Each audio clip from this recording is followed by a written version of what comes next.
재수없게 계집애들이 어딜 끼어들어. 네 딸내미 데리고 당장 나가.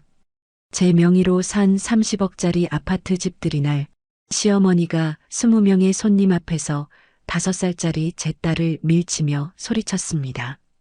제가 새벽 4시부터 일어나 20인분 음식을 차린 그 집에서, 제 돈으로 산 그 집에서 저와 제 딸이 쫓겨나야 할 사람 취급을 받은 거죠. 그 순간 저는 웃으며 이삿짐 센터에 전화를 걸었습니다. 그러고는 시모와 남편의 짐을 마대자루에 담아 현관 밖으로 전부 내던졌어요. 하지만 그게 끝이 아니었어요. 집을 팔아버린 뒤 드러난 남편의 비밀, 그리고 그 비밀을 시어머니도 알고 있었다는 사실까지. 시댁이라는 이름으로 기생하던 사람들이 풍비박산 나는 이야기, 지금 시작합니다. 안녕하세요, 여러분. 저는 가난이 뭔지 말로 설명하는 것보다 몸으로 먼저 배운 사람이에요. 서울 변두리 반지하 단칸방에 아버지, 어머니, 저까지 세 식구가 엉켜 살았죠. 장마철이면 하수구에서 물이 역류에 올라와서 온 가족이 새벽에 벌떡 일어나 양동이로 물을 퍼내곤 했습니다. 그게 제 어린 시절의 가장 선명한 기억이에요. 비가 오면 설레는 게 아니라 무서웠고, 친구들이 우산 없이 비를 맞으며 뛰어노는 걸 보면 저는 이해가 안 됐어요. 비는 저한테 재난이었으니까요. 아버지가 돌아가시고 집안 형편이 어렵다는 걸 온몸으로 느꼈는데, 특히 잊히지 않는 날이 하나 있어요. 중학교 2학년 수학여행을 앞두고 담임 선생님이 참가비 3만 원을 내라고 했을 때였죠. 지금 생각하면 고작 3만 원인데, 그때 우리 집의 3만 원은 일주일치 반찬값이었거든요. 어머니한테 차마 말을 꺼내지 못하고 며칠을 끙끙 앓다가 결국 수학여행 당일 아침에 빈 교실에 혼자 앉아 자습을 했어요. 복도에서 들려오는 아이들의 들뜬 웃음소리가 점점 멀어지는데 저는 책상 위에 엎드려서 아무 소리도 내지 않고 입술만 깨물었죠. 그날의 그 정적이, 그 텅 빈 교실의 공기가 아직도 가끔 꿈에 나오는데요. 고등학교에 올라가서는 공부가 유일한 탈출구라는 걸 본능적으로 알았습니다. 하지만 제게 문제집을 살 돈이 있을 리 만무했죠. 그래서 학교 쓰레기통 옆에 친구들이 다 풀고 버린 문제집이 쌓여 있는 걸 보고는 주변을 두리번거리다가 아무도 안 보는 틈에 그걸 주워 가방에 쑤셔 넣었어요. 집에 와서 지우개로 한 장 한 장 답을 지워가며 새 문제집처럼 만들었는데 손끝이 시커멓게 될 때까지 지우개를 문질러도 연필 자국은 완전히 지워지지 않더라고요. 그 희미하게 남은 자국 위에 제 답을 써넣으면서 언젠가는 반드시 새 책을 마음껏 사는 사람이 되겠다고 이를 악물었죠. 그렇게 이를 악문 보람이 있었는지 고3 겨울에 서울대 합격 통지서가 날아왔어요. 우체부 아저씨가 건네주는 그 갈색 봉투를 받아들고 현관문 앞에 쭈그려 앉아 한참을 울었는데 그게 기쁨의 눈물만은 아니었어요. 등록금이 한 학기에 몇백만 원이고 당장 교재비에 생활비에 숫자를 머릿속으로 굴려보는 순간 가슴이 철렁 내려앉았거든요.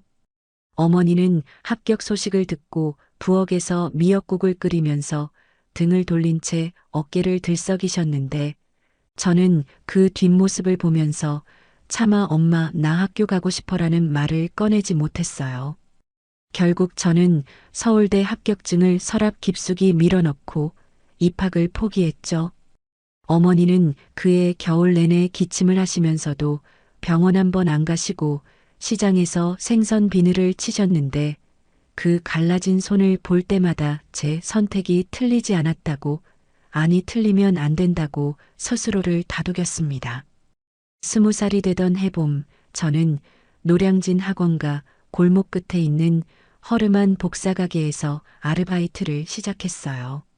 하루 종일 복사기 앞에 서서 학생들의 교재를 복사하고 스테이플러를 찍고 종이를 재단했는데 복사기에서 나오는 열기가 얼굴을 달구고 토너 냄새가 코를 찔러도 저는 불평 한마디 못했습니다.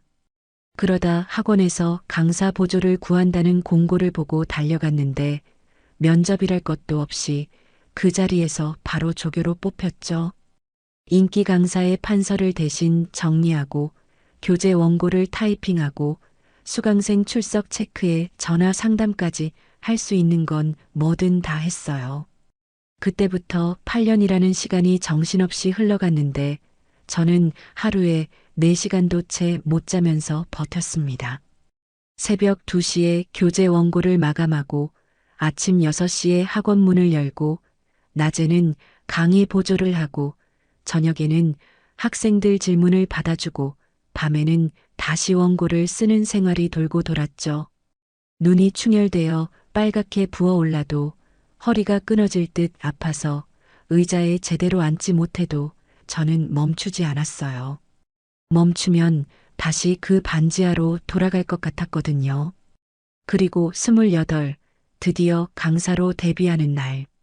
강의실 문을 열었는데 200석짜리 강의실에 달랑 3명이 앉아 있더라고요. 텅 빈 의자들이 저를 비웃는 것 같아서 목이 바짝 탔지만 저는 3명 앞에서 200명이 앉아 있는 것처럼 강의했습니다. 목이 쉬도록 열강하고 하나라도 더 알려주려고 시간이 끝나도 붙잡고 설명했죠. 그 3명이 입소문을 내주면서 다음 달에는 15명이 왔고 그 다음 달에는 30명, 반년이 지나자 100명을 넘겼고 1년 만에 마감 강사 타이틀을 달았어요. 연수익 5억이라는 숫자를 통장에서 확인한 날 저는 어머니한테 전화해서 딱 한마디만 했어요. 엄마, 나 이제 돈 벌어. 어머니는 한참 동안 아무 말이 없으시다가 코를 훌쩍이는 소리만 수화기 너머로 들려왔죠. 와인 동호회라는 데를 처음 나가게 된 것도 그 무렵이었습니다. 학원 동료가 언니 맨날 학원이랑 집만 왔다 갔다 하면 어떻게 사람도 좀 만나라며 억지로 끌고 갔는데 거기서 남편을 만났어요. 첫인상은 나쁘지 않았어요. 깔끔한 셔츠에 단정한 머리, 대기업 대리 명함을 내밀면서 와인잔을 기울이는 모습이 제법 듬직해 보였죠. 그때는 전혀 몰랐어요. 그 듬직함이 전부 껍데기라는 걸. 남편은 처음 몇 번의 모임에서는 저한테 특별한 관심을 보이지 않았어요. 그런데 어느 날 동호회 회식 자리에서 제가 결제하는 걸 옆에서 봤나 봐요. 다음 모임부터 갑자기 태도가 완전히 달라지더라고요. 항상 제 옆자리를 차지하고 차 문을 열어주고 모임이 끝나면 집까지 바래다 주겠다고 하고 매일 아침 오늘도 힘내세요라는 문자를 보내왔죠. 나중에 알고 보니 그날 핸드폰에 뜬 제 통장 잔고와 동호회 회원 명부에 적힌 제 직업란을 본 거였더라고요. 통장 잔고와 연봉을 짐작한 순간 그 사람의 눈빛이 바뀐 거였죠. 하지만 그때 저는 태어나서 처음으로 누군가한테 그렇게 집중적으로 관심을 받아본 거라 그게 진심인 줄 착각했습니다. 가난 때문에 연애 한번 제대로 못 해본 제가 그 어설픈 구애에 마음이 흔들렸던 거죠. 교제 기간은 짧았어요. 6개월 만에 결혼 이야기가 나왔고 상견례 날짜가 잡혔죠. 어머니는 시장에서 제일 비싼 한복을 맞춰 입으시고는 긴장한 기색이 역력해 보이셨어요. 그리고 상견례 자리에 시어머니가 들어오는 순간 공기가 싸늘하게 바뀌었어요. 인사를 하는데 시어머니는 위에서 아래로 저를 훑어보더니 어머니를 쳐다보며 입을 열었죠. 애비 없는 집안이라 가정교육을 제대로 못 받았겠네. 우리 아들이 고생 좀 하겠어요. 어머니의 젓가락 쥔 손이 파르르 떨리는 게 보였어요. 저는 식탁 밑에서 어머니 손을 꽉 잡았는데 어머니 손바닥에 땀이 축축하게 배어 있었죠. 어머니는 아무 말도 못하시고 고개만 숙이셨는데 그 모습이 너무 작아 보여서 제 심장이 쪼그라드는 것 같았습니다. 그때 일어서서 나왔어야 했는데 저는 그러지 못했어요. 남편이 될 사람이 시어머니 팔을 잡으며 엄마 왜 그래 하고 말리는 척했지만 그 목소리에는 진심이 실려 있지 않았다는 걸 왜 몰랐을까요? 그저 상황을 넘기려는 얄팍한 수습이었을 뿐인데 저는 그마저도 다정함으로 착각해버렸죠. 결혼이라는 것에 대한 환상이, 처음 받아보는 관심이 제 판단력을 완전히 흐려놓은 거였어요. 돌이켜보면 모든 신호는 그날 상견례 식탁 위에 다 올라와 있었는데 저는 보고도 못 본 척한 거나 다름없었죠. 그게 제 인생에서 가장 큰 실수의 시작이었어요. 결혼 준비는 오롯이 제 몫이었습니다. 혼수라는 게 원래 양가에서 나누어 준비하는 거라고들 하잖아요. 그런데 시댁에서는 단 한 푼도 보태지 않았죠. 저는 그동안 모아둔 돈에서 5천만 원어치 혼수를 장만했는데 냉장고부터 세탁기, 에어컨, 침대, 소파까지 하나하나 고르느라 한 달을 꼬박 돌아다녔어요. 거기에 예단으로 1억을 따로 준비했죠. 시어머니가 줬던 모욕은 애써 모른 채 하며 저는 예의를 갖춰야 한다는 생각에 이를 악물고 정성껏 싸들고 갔어요. 예단을 받아든 시어머니의 표정이 아직도 생생하네요. 봉투를 열어 수표를 확인하는 순간 눈이 휘둥그레지더니 입꼬리가 귀에 걸릴 만큼 올라갔거든요. 상견례 때 애비 없는 집안이라며 콧방귀를 뀌던 그 얼굴이 돈을 보자마자 우리 며느리 참 야무지다로 180도 바뀌는 걸 보면서 저는 속이 쓰리면서도 한편으로는 안도했습니다. 이 정도면 앞으로 좀 인정해 주시겠지 라는 어리석은 기대를 품었으니까요. 결혼식을 올리고 신혼여행을 다녀온 지 겨우 석 달이 지났을 때였어요. 어느 날 저녁 남편이 소파에 드러누워 리모컨을 만지작거리다가 느닷없이 말을 꺼냈죠. 나 회사 그만두려고. 저는 싱크대에서 설거지를 하다가 손을 멈추고 돌아봤어요. 남편은 천장을 멍하니 올려다보면서 한숨을 푹 내쉬더니 이렇게 말하더라고요. 매일 상사한테 깨지면서 월급 받는 거 비전이 없어. 나는 내 사업을 하고 싶어. 가슴이 철렁 내려앉았지만 저는 최대한 침착하게 물었어요. 무슨 사업을 하고 싶은 건지, 사업 계획은 있는 건지, 자본금은 어떻게 마련할 건지. 그런데 남편의 대답이라는 게 고작 요즘 카페가 대세잖아. 강남에 분위기 좋은 카페 하나 차리면 대박 날 거야 라는 수준이었어요. 시장 조사도 안 했고 매출 예상도 없고 그냥 분위기가 좋으면 사람이 올 거라는 막연한 환상뿐이었죠. 저는 단호하게 말렸습니다. 지금 안정적인 직장이 있는데 왜 위험을 감수해? 사업이 그렇게 쉬운 게 아니야. 남편의 표정이 순식간에 굳어지더니 소파에서 벌떡 일어나 당신은 맨날 나를 무시해. 내가 뭘 하겠다고 하면 꼭 찬물을 끼얹는다니까라며 방문을 쾅 닫고 들어가 버렸어요.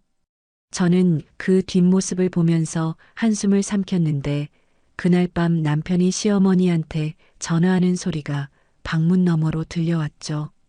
다음 날 아침 시어머니한테서 전화가 왔어요. 수화기 너머로 쩌렁쩌렁한 목소리가 고막을 때렸습니다. 얘 남자가 큰일을 하겠다는데 여자가 길을 꺾으면 어떡하냐? 남편이 뜻을 세우면 아내가 뒤에서 밀어줘야지. 그래야 집안이 흥하는 거야. 돈이 없으면 네가 대줘. 그 정도는 해야 마누라 노릇하는 거 아니냐? 저는 전화기를 쥔 손에 힘이 빠지면서 할 말을 잃었는데 시어머니는 제 대답을 기다리지도 않고 일방적으로 끊어버렸어요. 결국 남편의 끈질긴 설득과 시어머니의 압박에 못 이겨 저는 3억을 내주고 말았죠.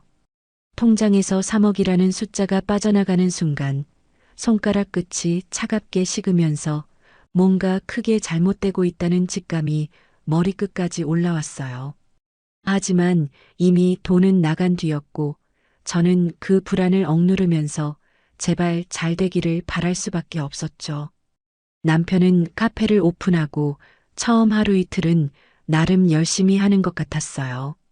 앞치마를 두르고 커피를 내리는 사진을 SNS에 올리면서 사장님의 하루라는 해시태그를 달더라고요. 그런데 그게 딱 이틀이었어요.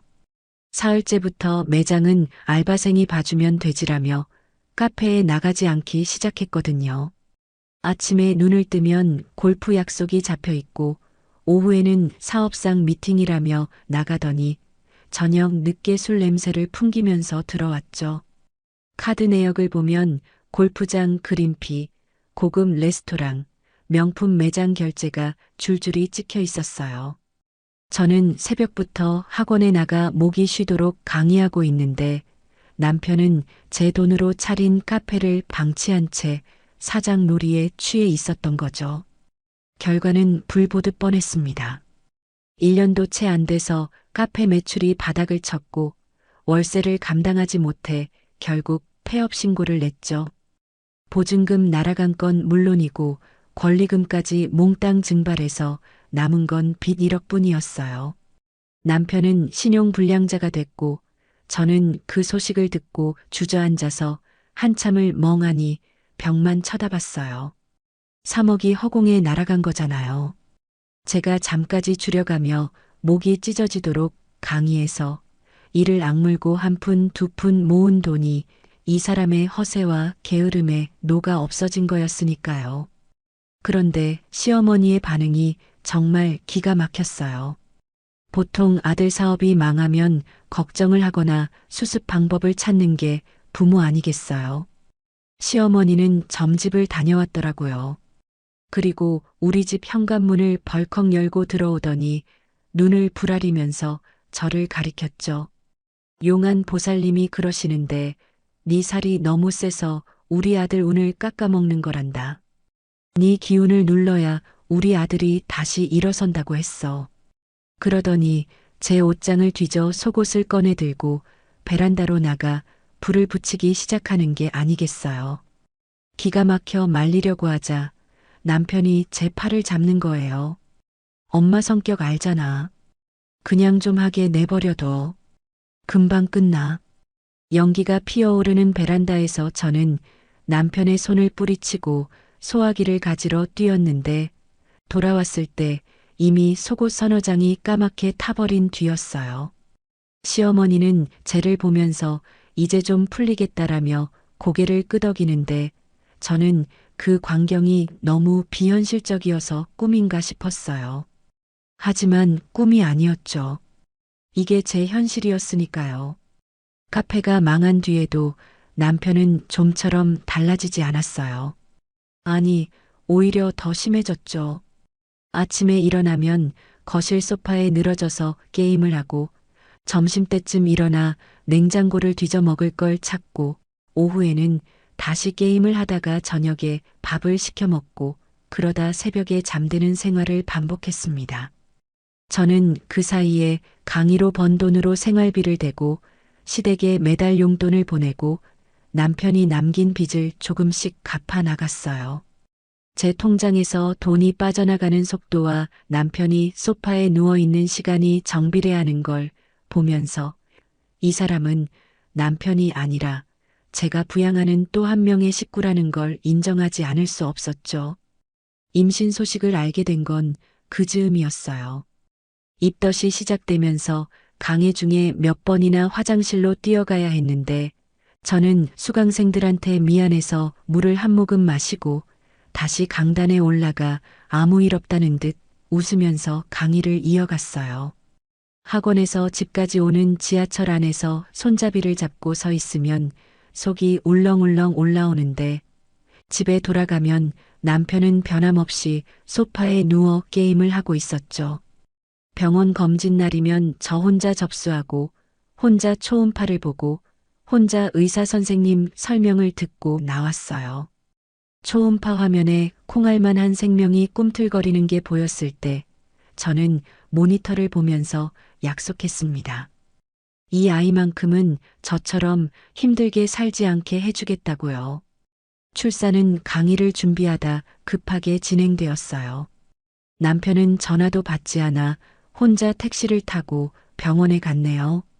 분만실에서 이를 악물고 힘을 주는 동안 옆에는 의사와 간호사밖에 없었는데 아기의 첫 울음소리가 분만실을 채우는 순간 저는 온몸에 힘이 빠지면서 눈물이 주르륵 흘러내렸습니다. 간호사가 갓 태어난 딸을 제 가슴 위에 올려줬는데 그 작고 따뜻한 체온이 제 피부에 닿는 순간 세상에 이렇게 완벽한 존재가 있을 수 있다는 게 믿기지 않았죠. 저는 딸의 쭈글쭈글한 얼굴을 손가락으로 조심스럽게 쓸어내리면서 우리 아가 고생했어. 엄마가 평생 지켜줄게라고 속삭였어요. 남편은 다음날 오후가 다 되어서야 병원에 나타났는데 손에는 아무것도 없이 빈손으로 왔더라고요. 그리고 인큐베이터 너머로 딸을 힐끗 보고는 복도에 나가서 통화를 하기 시작했어요. 엄마, 딸이야. 아들 아니고. 수화기 너머로 시어머니의 날카로운 목소리가 새어나왔습니다. 고추 달고 나왔어야지. 아들을 낳아야 대를 잇지.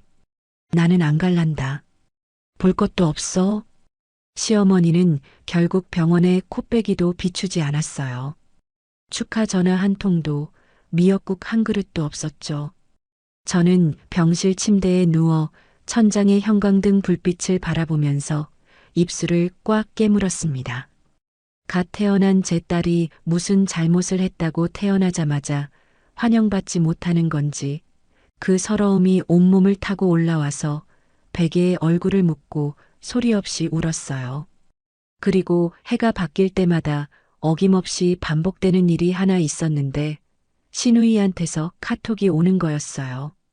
생일이 다가오면 어김없이 명품 가방이나 지갑 사진을 캡처해서 보내왔는데 올해는 이거 사주면 안 돼? 도 아니고 그냥 사진만 툭 보내고 끝이에요. 마치 쇼핑 목록을 전달하듯 당연하다는 듯이. 처음에는 시누이와 좋은 관계를 유지하고 싶어서 눈 딱 감고 사줬는데 해마다 금액이 올라가더라고요. 200만 원짜리가 300만 원이 되고 어느 해에는 500만 원짜리 가방 사진이 떡하니 와 있었죠. 저는 그 화면을 한참 들여다보다가 한숨만 내쉬고 결제 버튼을 눌렀는데 그때마다 드는 생각은 하나였어요. 이 사람들은 저를 가족이 아니라 현금 인출기로 보는 거구나. 그래도 저는 꾹 참았습니다.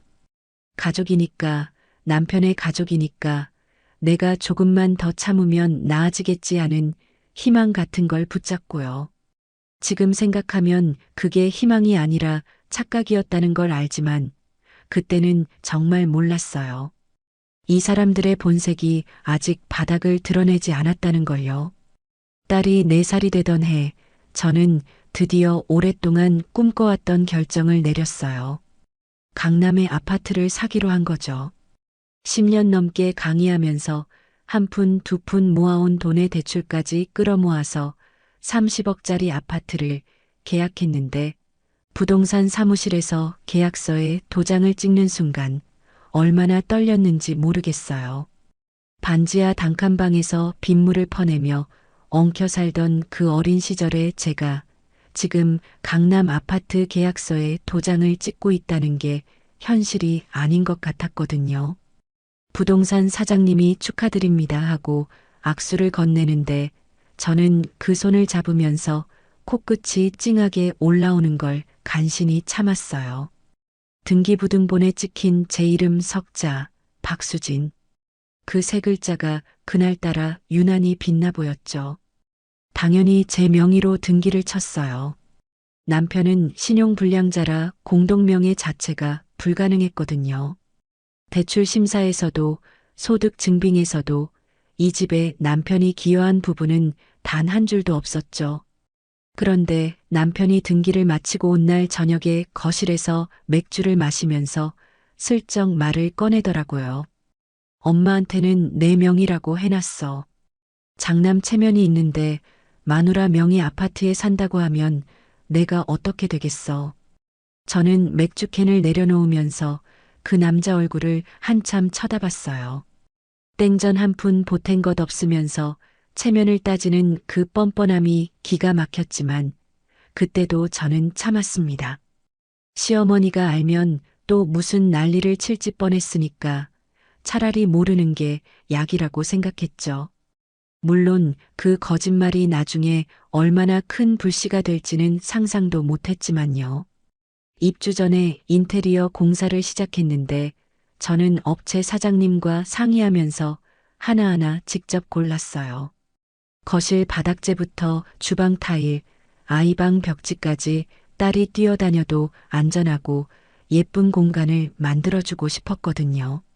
그런데 공사가 한창이던 어느 날 현장 감독님한테서 전화가 왔습니다. 사모님, 지금 어떤 분이 오셔서 주방 상판을 대리석으로 바꾸라고 하시는데요. 시어머니였어요. 어떻게 주소를 알아냈는지 혼자 찾아와서 인테리어 업체 직원들한테 이래라 저래라 지시를 내리고 있었던 거죠.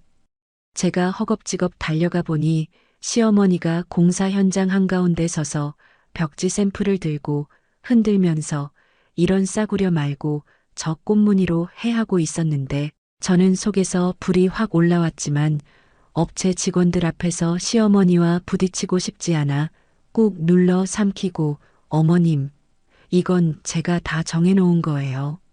신경 안 쓰셔도 됩니다 하고 최대한 부드럽게 말했죠. 시어머니는 콧등에 주름을 잡으며 내가 이 집에서 살 건데 내 취향도 안 맞춰주냐고 했는데 저는 그 순간 귀를 의심했어요. 이 집에서 살겠다니 합가 이야기는 한 번도 나온 적이 없었거든요. 그로부터 열흘 뒤 시어머니가 남편을 통해 정식으로 통보를 해왔어요. 남편이 저녁을 먹다 말고 젓가락을 내려놓더니 눈치를 보면서 입을 열었죠.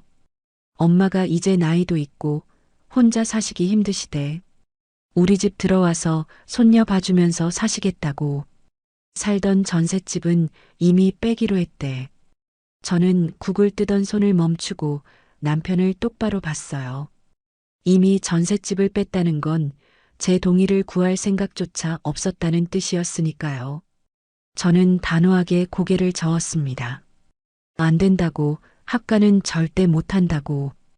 그동안 시어머니한테 당한 일들을 하나하나 짚어가면서 왜 함께 살 수 없는지 조목조목 설명했죠. 그랬더니 남편이 얼굴을 일그러뜨리면서 목소리를 높이는 거예요. 그럼 엄마가 갈 데가 없는데 길바닥에 나 앉게 하자는 거야? 네가 사람이야? 그 말이 가슴에 못처럼 박혔어요.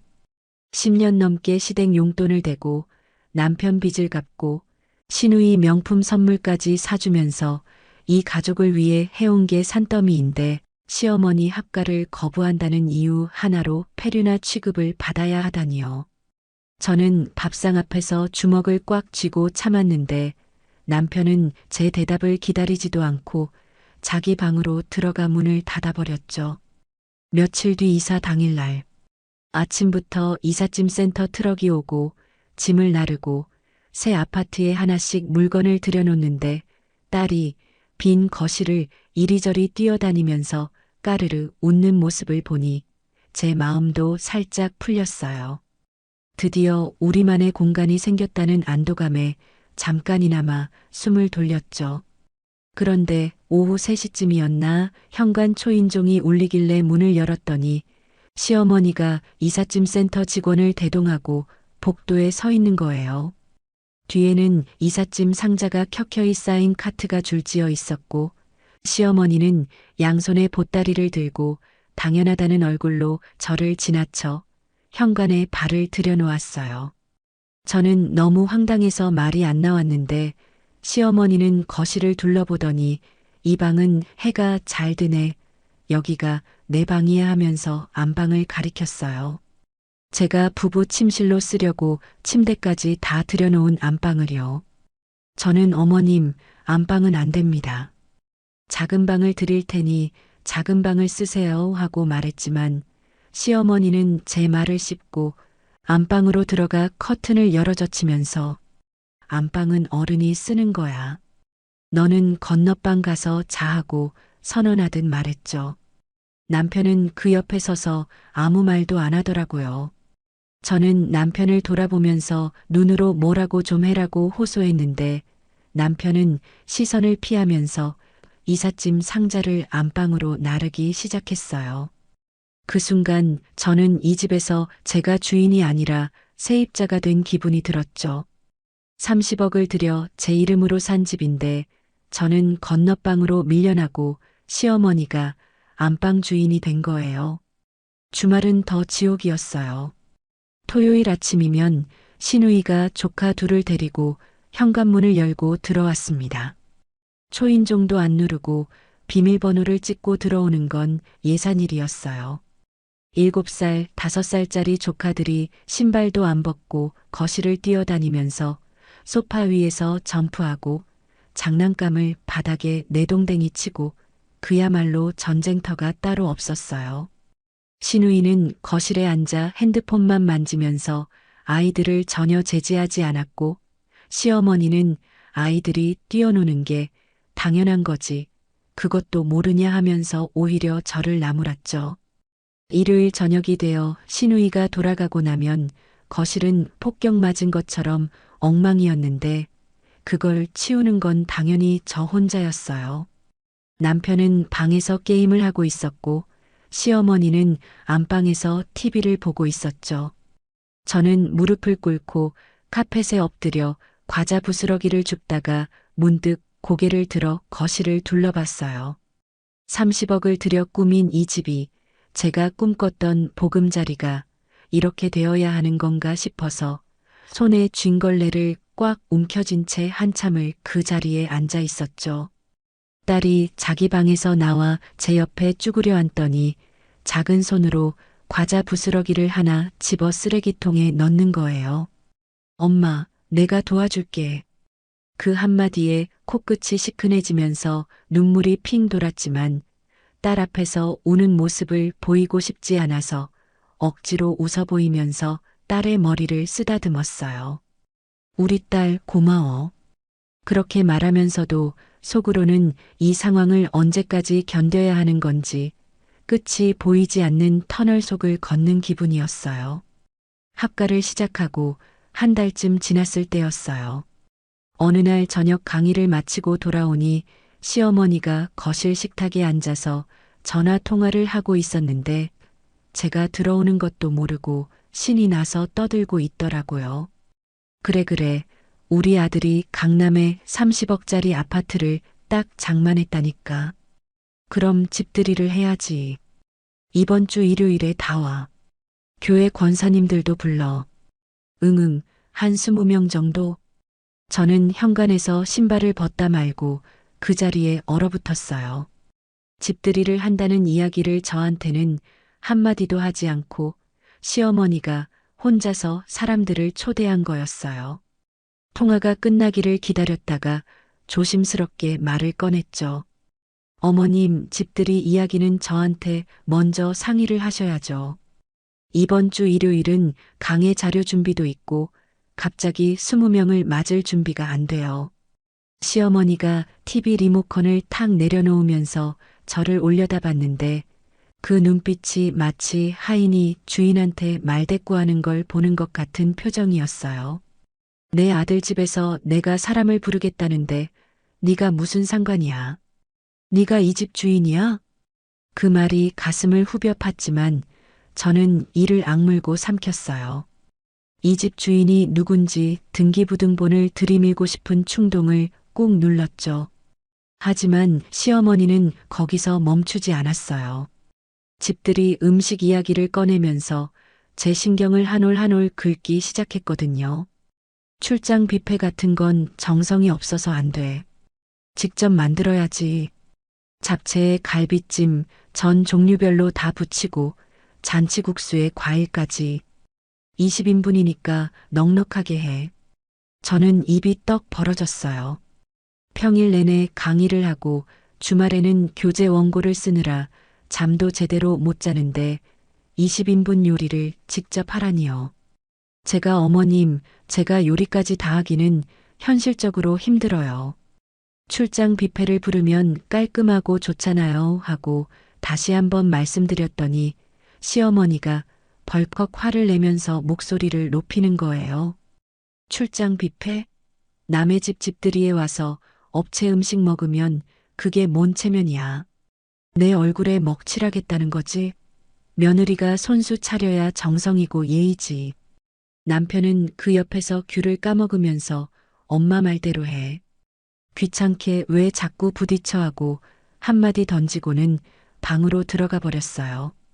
이미 시어머니가 초대한 사람들에게 전부 연락을 돌린 뒤라 취소할 수도 없는 상황이었죠. 집들이 당일 새벽 4시 알람도 울리기 전에 눈이 떠졌어요. 부엌에 들어가 앞치마를 두르고 냉장고를 열었는데 식재료가 빼곡하게 들어차 있는 걸 보니 앞이 막막해지더라고요. 갈비를 양념에 재우고 당면을 삶고 전을 부치느라 기름이 팔뚝에 튀어 빨갛게 달아올랐는데 오전 내내 부엌을 벗어나지 못했어요. 딸이 잠에서 깨 부엌으로 와 제 다리에 매달렸는데 뜨거운 기름 앞에 아이가 있으면 위험하니까 엄마 지금 바빠. 방에 가서 놀고 있어 하고 달래서 보냈죠. 딸의 풀이 죽은 뒷모습을 보면서 가슴이 콕콕 쑤셨지만 프라이팬 위에 전이 타들어가고 있어서 돌아볼 여유가 없었어요. 그 시간에 남편은 뭘 하고 있었냐고요? 거실 소파에 드러누워서 TV로 예능 프로그램을 틀어놓고 킥킥거리고 있었습니다. 제가 구슬땀을 흘리면서 부엌과 거실을 오가는데 남편은 고개도 돌리지 않고 화면만 보면서 과자를 집어 먹더라고요. 제가 접시 좀 꺼내줘 하고 부탁했더니 의자 밟고 올라가서 네가 꺼내 하고 손가락으로 찬장을 가리키는 게 전부였죠. 저는 이 집에 어른이 셋이나 있는데 왜 저 혼자만 새벽부터 땀을 흘리고 있어야 하는지 그 부당함이 목구멍까지 차올랐지만 손님들이 오기 전에 음식을 다 차려놓아야 한다는 압박감에 감정을 누르고 또 눌렀어요. 정오가 되자 초인종이 쉴 새 없이 울리기 시작했어요. 시어머니, 교회 권사님들, 동네 계모임 이웃들, 먼 친척까지 현관문을 열 때마다 낯선 얼굴들이 쏟아져 들어왔는데 시어머니는 거실 한가운데 서서 어서 오세요. 우리 아들이 장만한 집이에요 하면서 의기양양하게 사람들을 맞았죠. 손님들이 거실과 주방을 둘러보며 감탄하는 소리가 들릴 때마다 시어머니는 어깨를 더 으쓱했고 저는 주방 구석에서 과일을 깎고 있었습니다. 그때 시어머니가 주방 쪽으로 성큼 걸어오더니 앞치마를 하나 집어들고 저한테 던지듯 내밀었어요. 그렇게 죽상을 하고 서 있을 거면 아예 주방에서 나오지 말고 과일이나 깎아라. 손님들이 다 듣는 앞에서요. 저는 손에 쥔 과도를 꽉 움켜쥐면서 입술을 깨물었는데 손님들 시선이 일제히 저한테 쏠리는 게 느껴져서 얼굴이 화끈하게 달아올랐어요. 그중 한 분이 시어머니한테 며느리가 돈 잘 벌어서 좋겠어요. 이런 집에 사시게 됐으니 하고 말했는데 시어머니의 대답이 정말 귀를 의심하게 만들었죠. 아이고, 학원 강사인 제가 벌면 얼마나 번다고. 다 우리 아들 돈으로 이 집까지 산 건데 여자가 밖으로 돌면 집안이 망한다니까요. 손님들이 고개를 끄덕이면서 맞장구를 치는데 저는 주방 싱크대를 잡은 손에 힘이 들어가면서 눈앞이 하얘지더라고요. 이 집에 남편이 보탠 돈은 단 1원도 없는데 모든 공을 아들에게 돌리고 저를 밥하는 여자 정도로 깎아내리는 시어머니를 보면서 10년 넘게 쌓아온 분노가 식도를 타고 올라오는 기분이었죠. 하지만 저는 과일 접시를 들고 거실로 나가면서 입꼬리를 억지로 올렸어요. 아직은 아니다. 여기서 터뜨리면 안 된다고 스스로를 다잡으면서요. 그때 안방 문이 열리면서 제 딸이 나왔어요. 아이 방에서 혼자 놀다가 거실에 사람들 소리를 듣고 나온 거였는데 분홍색 드레스를 차려입고 머리띠를 하고 걸어 나오면서 손님들에게 꾸벅 인사를 했어요. 안녕하세요. 손님들이 어머 예쁘다 하면서 웃었는데 그 순간 시어머니의 표정이 일그러지는 게 보였어요. 시어머니가 딸에게 성큼 다가가더니 아이 팔을 움켜쥐고 거칠게 밀치면서 소리를 질렀죠. 재수없게 어디 계집애가 어른들 노는데 끼어들어. 부정 탄다. 부정 타. 딸이 중심을 잃고 뒤로 넘어졌어요. 바닥에 엉덩방아를 찧은 딸이 깜짝 놀라 눈을 크게 뜨더니 입을 벌리고 울음을 터뜨렸는데 그 울음소리가 거실 전체를 꽉 채웠어요. 저는 주방에서 뛰쳐나와 딸에게 달려갔는데 시어머니는 아이가 우는 것도 아랑곳하지 않고 계집년들은 빨리 나가 손님들 앞에서 울면 재수 없어 하며 손을 내저었죠. 딸을 안아 올리는 순간 아이의 팔뚝에 시어머니 손가락 자국이 빨갛게 찍혀 있는 게 보였어요. 그 자국을 본 순간 제 머릿속에서 무언가가 툭 하고 끊어지는 소리가 들렸어요. 지난 몇 년간 시어머니에게 당했던 모욕들, 속옷을 태우던 날, 안방을 빼앗기던 날, 가방을 허락도 없이 들고 나가던 날, 학원 강사를 무시하던 수없이 많은 말들, 그 모든 것이 한꺼번에 솟구쳐 올라오면서 제 안에 단단하게 잠겨있던 뚜껑이 와장창 열려버렸죠. 저는 울고 있는 딸을 소파에 조심스럽게 내려놓고 딸의 이마에 입술을 가만히 대주었어요. 그리고 자리에서 천천히 일어나 거실 한가운데로 걸어갔죠. 식탁을 발로 힘껏 걷어차니 쩡 하는 소리와 함께 접시들이 바닥에 떨어져 산산조각 났고 음식이 사방으로 튀었어요. 새벽 4시부터 만든 갈비찜이, 전이, 잡채가 바닥에 널브러졌는데 저는 눈 하나 깜짝하지 않았습니다. 손님들이 비명을 지르며 벽 쪽으로 물러나고 시어머니가 눈이 휘둥그레져서 한 발짝 뒤로 물러서는 게 보였는데 저는 그 모든 시선을 정면으로 받으면서 시어머니를 똑바로 쳐다봤어요. 가슴속에서 들끓는 것이 목구멍까지 차올라 있었고 제 몸 전체가 부들부들 떨리고 있었지만 머릿속은 오히려 기이할 만큼 맑아지더라고요. 참는 건 여기까지라고, 이제는 더 이상 한 발짝도 물러나지 않겠다고 그 결심이 온몸의 세포마다 스며드는 게 느껴졌죠. 시어머니의 겁에 질린 눈동자를 마주보면서 시어머니의 멱살을 움켜쥐었어요. 제 손가락이 시어머니의 옷깃을 비틀어 잡는 순간 거실에 있던 손님들이 일제히 숨을 삼키는 소리가 들렸죠. 시어머니가 눈을 휘둥그레 뜨면서 제 손목을 잡으려 했지만 저는 놓지 않았어요. 오히려 한 발짝 더 다가서면서 시어머니의 얼굴을 정면으로 마주봤죠. 지금 내 딸한테 뭐 한 거야? 5살짜리 애한테 손을 대? 네가 사람이야? 제 목소리가 거실 전체를 울렸는데 스스로도 놀랄 만큼 차갑고 낮은 톤이었어요. 몇 년 동안 참고 눌러왔던 분노가 한꺼번에 터져 나오는데 이상하게도 소리를 지르는 게 아니라 오히려 목소리가 가라앉더라고요. 정말로 분노가 극에 달하면 사람이 고함을 치는 게 아니라 조용해진다는 걸 그때 처음 알았어요. 시어머니의 눈동자가 흔들리면서 입술이 파르르 떨리기 시작했는데 그 모습을 보면서도 저는 손에 힘을 풀지 않았죠. 남편이 제 팔을 잡으면서 소리를 질렀어요. 미쳤어? 손님들 앞에서 이게 무슨 짓이야? 저는 남편을 돌아봤어요.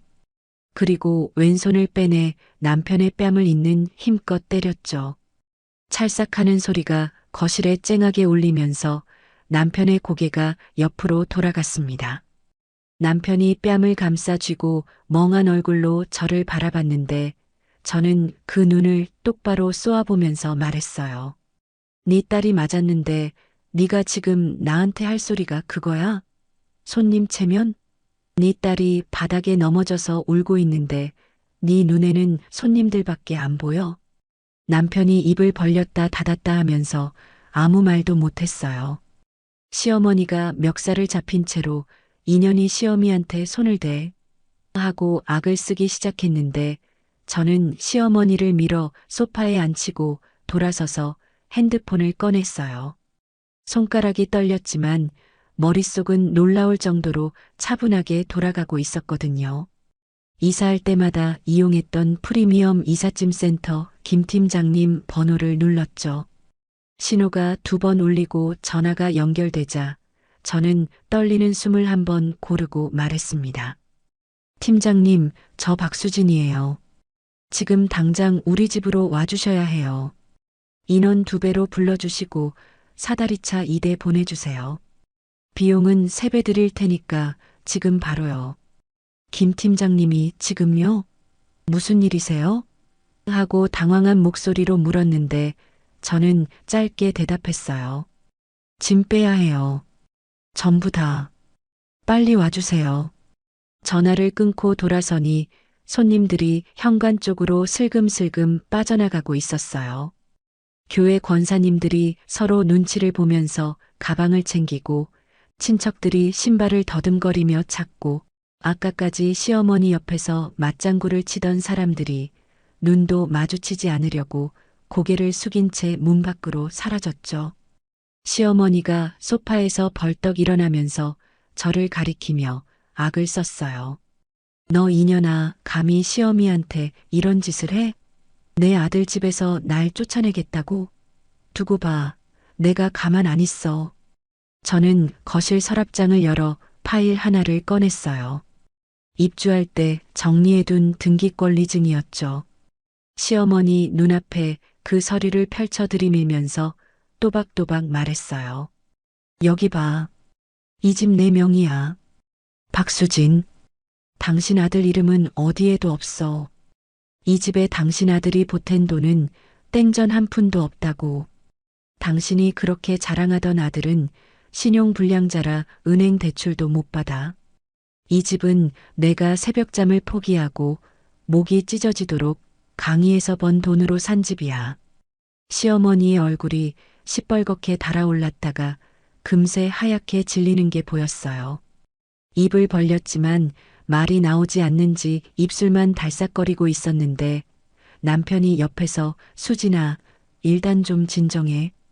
우리 얘기 좀 하자 하면서 제 팔을 잡으려 했어요. 저는 그 손을 탁 쳐내면서 말했죠. 얘기? 네가 나한테 얘기를 하자고? 몇 년을 얘기하자고 해도 엄마 성격 알잖아. 그 한마디로 다 넘기던 사람이 이제 와서 얘기를 해? 남편이 움찔하면서 한 발짝 뒤로 물러났어요. 그 비겁한 뒷걸음질을 보면서 저는 이 사람과의 결혼 생활에서 마지막 미련이라는 게 끊어지는 걸 느꼈죠. 그로부터 정확히 20분 뒤 현관 초인종이 울렸어요. 문을 열자 건장한 남자 직원 10명이 작업복 차림으로 복도에 줄지어 서 있었고 아파트 뒤편에는 사다리차 2대가 이미 도착해 있었어요. 김 팀장님이 앞에 서서 사모님 왔습니다 하고 인사하자 저는 고개를 끄덕이고 거실을 가리키며 말했습니다. 저 소파 옆에 앉아있는 할머니 짐이랑 저기 서 있는 남자 짐 전부 빼주세요. 창밖으로 던져도 좋으니까 당장 치워주세요. 직원들이 일사불란하게 움직이기 시작했어요. 시어머니 안방으로 들어가 옷장을 열고 옷들을 마대자루에 쓸어 담고 화장대 위에 화장품과 잡동사니를 상자에 넣었죠. 시어머니가 안방 문 앞에 떡 버티고 서서 내 물건에 손대지 마 하고 고함을 질렀지만 직원들은 저를 한번 쳐다보고는 멈추지 않고 작업을 계속했어요. 남편 짐 또한 마찬가지였습니다.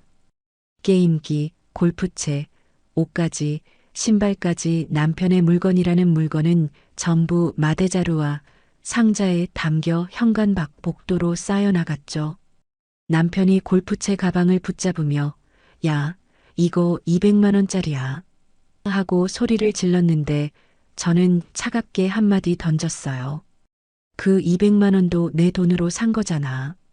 남편의 손에서 힘이 빠지면서 골프채 가방이 바닥에 떨어졌어요. 시어머니의 옷가지와 살림들이 마대자루에 담겨 현관 밖으로 하나씩 내동댕이 쳐지는 모습을 저는 팔짱을 끼고 지켜봤는데 가슴속이 후련하기보다는 오히려 허탈한 느낌이 먼저 밀려오더라고요. 이 사람들과 가족이 되려고 쏟은 시간과 돈과 감정이 마대자루에 담긴 짐처럼 허무하게 버려지는 기분이었으니까요. 시어머니가 복도로 밀려나면서 주저앉아 울기 시작했는데 여기가 내 아들 집인데 네가 무슨 권리로 이래 하고 바닥을 치면서 발악했어요. 저는 복도로 나가 시어머니를 내려다보면서 입을 열었죠. 당신 아들은 제 돈으로 3억 날려먹고 신용불량자 된 사람이에요. 이 집 등기부등본에 당신 아들 이름 석 자 따위 없다고요. 거짓말에 속아서 여기까지 들어와 안방을 차지하고 내 가방을 들고 다니고 내 딸을 밀치고 이제 끝이에요. 시어머니의 울음소리가 복도에 쩌렁쩌렁 울렸지만 저는 뒤돌아 집 안으로 들어왔어요. 그리고 경비실에 전화를 걸었죠. 경비실이죠? 저 1201호 박수진인데요. 지금 외부인이 복도에서 소란을 피우고 있어요. 무단 침입이니까 퇴거 조치 부탁드립니다. 그러자 경비원 두 분이 올라와서 시어머니와 남편을 엘리베이터까지 안내했어요. 시어머니는 끝까지 내가 다시 올 거야. 두고 봐. 하고 소리를 질렀지만 엘리베이터 문이 닫히는 순간 그 목소리가 뚝 끊겼죠. 현관문을 닫고 거실로 돌아오니 음식이 바닥에 널브러져 있었고 식탁은 한쪽으로 밀려나 있었고 곳곳에 짐을 빼면서 생긴 먼지가 떠다니고 있었어요.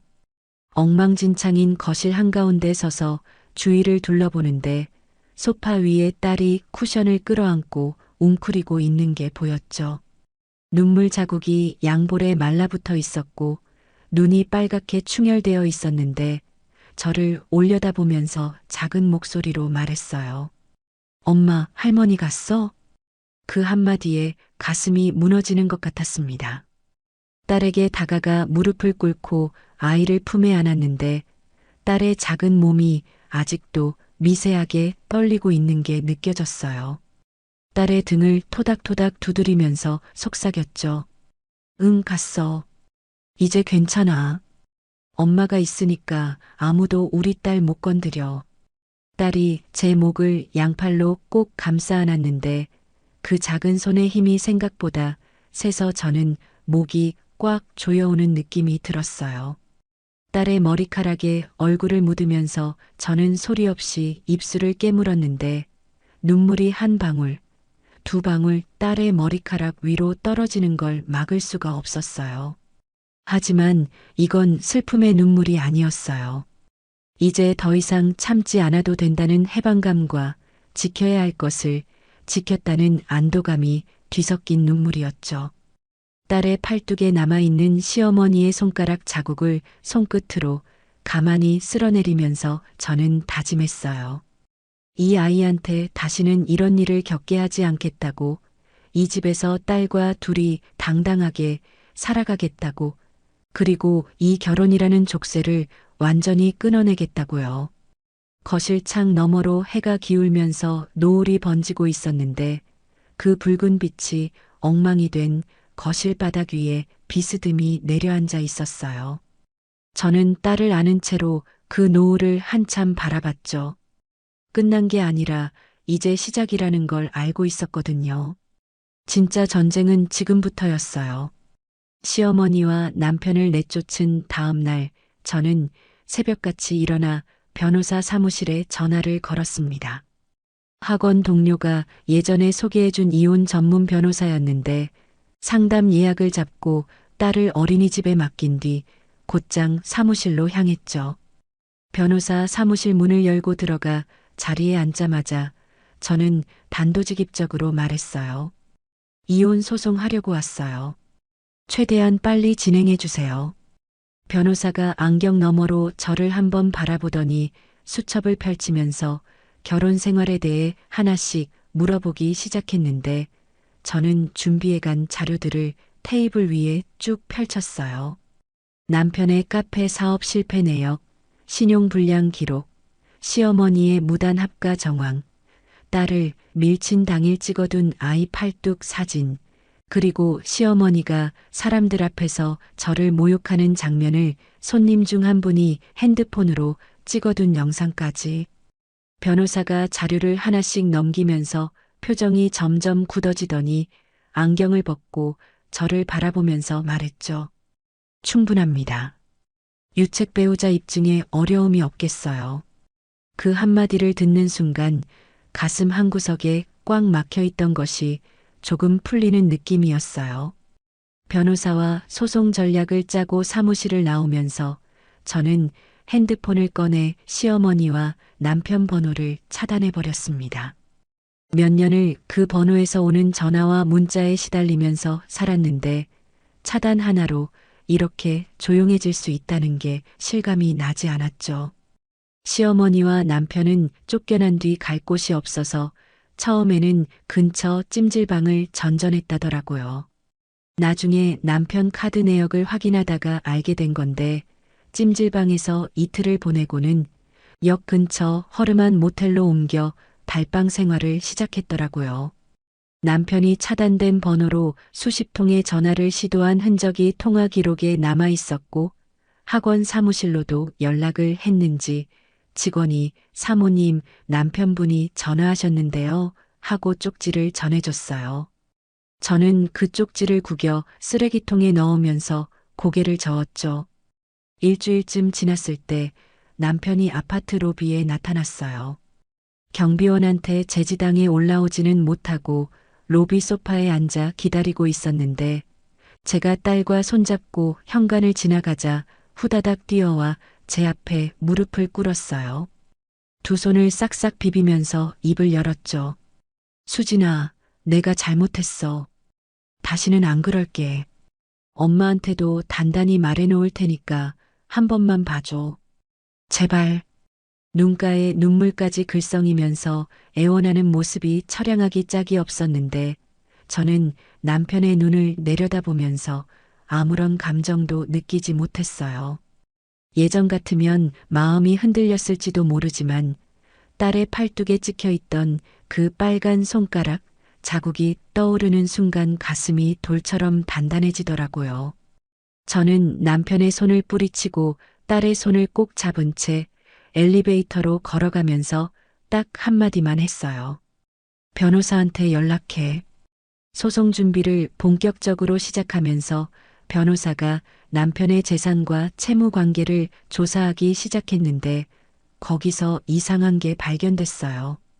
남편의 카드 결제 내역 중에 산부인과 결제가 여러 건 찍혀 있는 게 아니겠어요? 저는 이미 출산한 지 몇 년이 지났고 그 이후로 산부인과에 갈 일이 전혀 없었는데 남편 카드로 산부인과 비용이 결제된 거예요. 거기에 더해 아기용품 매장에서 결제한 내역도 있었고 이름 모를 6명의 계좌로 매달 일정 금액이 이체된 기록까지 나왔죠. 가슴이 쿵 내려앉으면서 손끝이 차갑게 식었지만 저는 감정적으로 무너지기 전에 사실부터 확인해야 한다고 스스로를 다잡았습니다. 변호사를 통해 흥신소에 조사를 의뢰했는데 결과가 나오기까지 열흘이 걸렸어요. 그 열흘 동안 저는 낮에 강의를 하면서도 머릿속에서 끊임없이 최악의 시나리오가 돌아갔고 밤에는 딸을 재우고 나서 침대에 누우면 천장만 바라보며 뜬 눈으로 새벽을 맞았죠. 열흘 뒤 흥신소 보고서가 도착했는데 봉투를 여는 손이 떨렸어요. 사진 여러 장과 조사 보고서가 들어 있었는데 사진 속에는 남편이 젊은 여자와 나란히 걷고 있는 모습, 같이 식당에 들어가는 모습, 그리고 한 오피스텔 건물 앞에서 여자의 어깨에 팔을 두르고 들어가는 모습이 찍혀 있었어요. 보고서에 따르면 그 여자는 남편이 카페를 운영할 때 고용한 알바생이었고 카페가 망한 뒤에도 관계를 이어오면서 오피스텔의 살림까지 차린 상태였다고 해요. 그리고 마지막 페이지에 적힌 한 줄이 제 눈에 박혔어요. 해당 여성 현재 임신 7개월 추정. 사진 속 여자의 배가 불룩하게 나와 있는 게 보였는데 저는 그 사진을 들고 한참을 멍하니 있었어요. 제가 새벽부터 강의하고 딸을 키우고 시어머니의 구박을 견디고 남편의 빚을 갚느라 뼈가 빠지게 살고 있는 동안 이 사람은 제 돈을 빼돌려 다른 여자와 살림을 차리고 아이까지 만들었다니. 배신감이 폭포수처럼 쏟아져 내리는데 이상하게도 눈물이 나오지 않더라고요. 이미 이 사람에 대한 감정이라는 게 남아있지 않았으니까 배신감보다는 내가 이런 사람을 남편이라고 부르며 살아왔다는 자괴감이 더 크게 밀려왔죠. 저는 변호사에게 연락해서 흥신소 보고서를 건넸고 변호사는 추가 조사에 들어갔어요. 그리고 일주일 뒤 한 가지 더 충격적인 사실이 밝혀졌는데 시어머니도 남편의 외도를 알고 있었다는 거였습니다. 흥신소가 확보한 남편과 시어머니의 통화 녹취록에 시어머니의 목소리가 선명하게 담겨 있었죠. 그 애가 아들을 낳으면 데려오면 되지. 수진이한테는 이미 낳은 걸 어떻게 하냐고 강하게 나가. 손주만 데려오면 만사 해결이야. 녹취록을 듣는 순간 저는 변호사 사무실 의자 팔걸이를 너무 세게 움켜쥐어 손톱이 하얗게 질렸어요. 시어머니가 제 딸을 계집애라며 밀치던 이유가 이제야 맞아떨어지더라고요. 처음부터 제 딸은 안중에도 없었고 다른 여자가 낳은 아들을 이미 대체품으로 준비해놓고 있었던 거였으니까요. 제 딸이 그 작고 여린 5살짜리 아이가 이 사람들 눈에는 그저 계집애, 쓸모없는 존재에 불과했다는 사실이 머릿속을 가득 채우면서 이가 갈렸습니다. 남편에게 증거를 들이밀자 남편의 반응은 가관이었어요. 미안하다고 하거나 잘못했다고 하는 게 아니라 오히려 저를 탓하더라고요. 네가 맨날 밖으로 돌면서 집에 신경도 안 쓰니까 내가 외로워서 그런 거잖아. 네가 나한테 잘했으면 내가 왜 밖에서 바람을 피워? 그 말을 듣는 순간 제 입에서 실소가 터져 나왔어요. 웃음이라기보다는 기가 막혀서 나오는 쓴웃음이었죠. 제가 밖으로 돈 게 아니라 이 집 살림을 제가 안 하면 아무도 할 사람이 없으니까 죽어라 일한 거였는데 그걸 외도의 이유로 갖다 대는 그 뻔뻔함 앞에서 더 이상 대화가 필요 없다는 걸 확신했어요. 시어머니의 반응도 한심하기는 매한가지였어요. 남편이 시어머니한테 수진이가 다 알게 됐다고 연락하자 시어머니가 학원 앞까지 쫓아와서 저를 붙잡고 뭐라고 했는지 아세요? 임신한 애한테 해코지하면 천벌 받는다. 뱃속에 내 손주가 있는데 네가 감히 건드리면 안 돼. 제 딸은 계집애라며 밀치고 부정탄다며 소리를 질렀던 사람이 다른 여자 뱃속에 있는 아이는 손주라며 감싸는 그 이중성이 너무 역겨워서 돌아서서 걸어가는데 뒷덜미가 차갑게 서늘해지더라고요.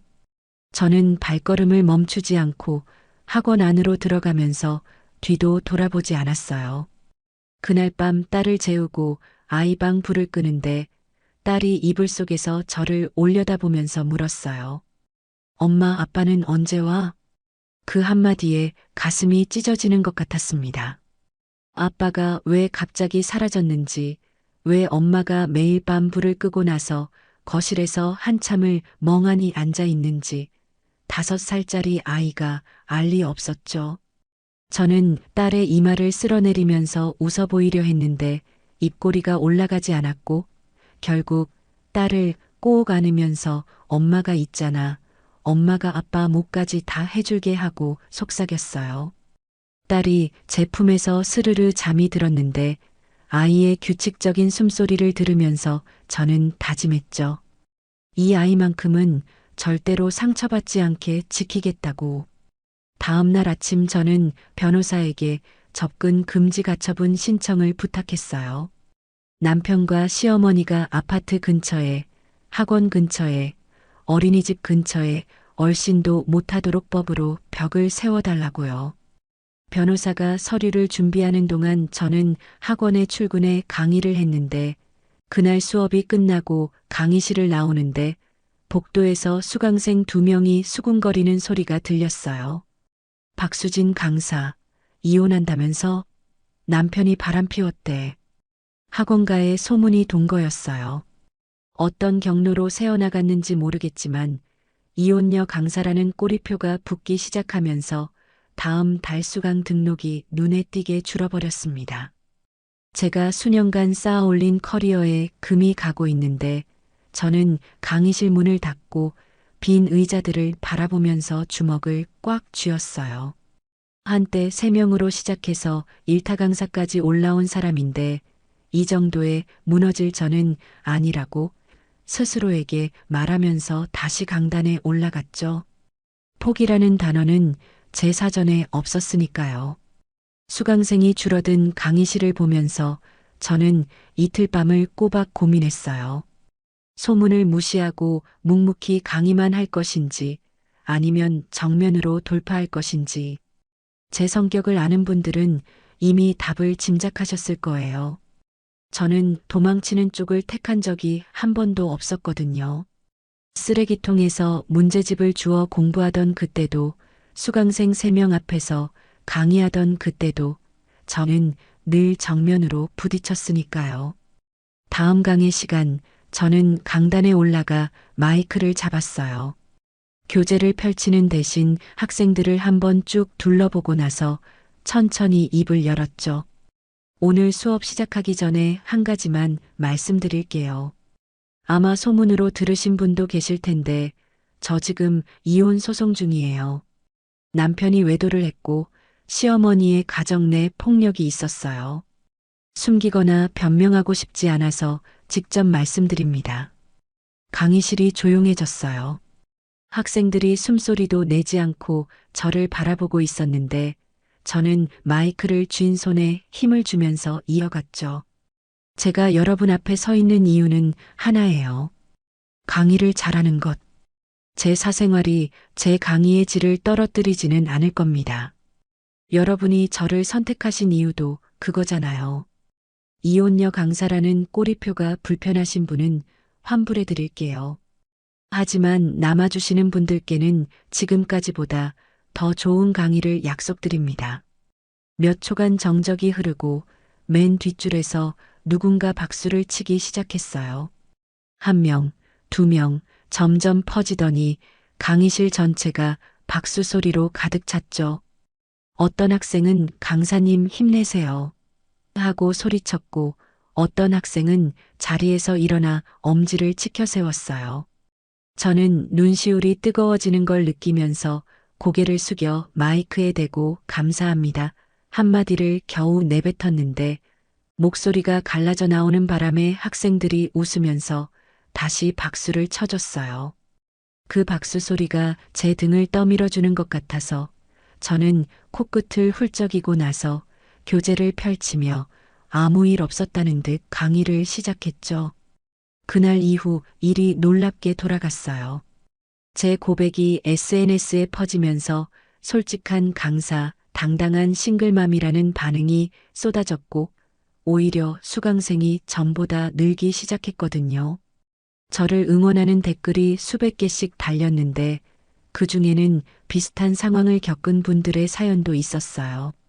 저도 이혼하고 다시 시작했는데 강사님 보면서 힘을 얻었습니다라는 메시지를 읽을 때마다 제가 거꾸로 위로를 받았죠.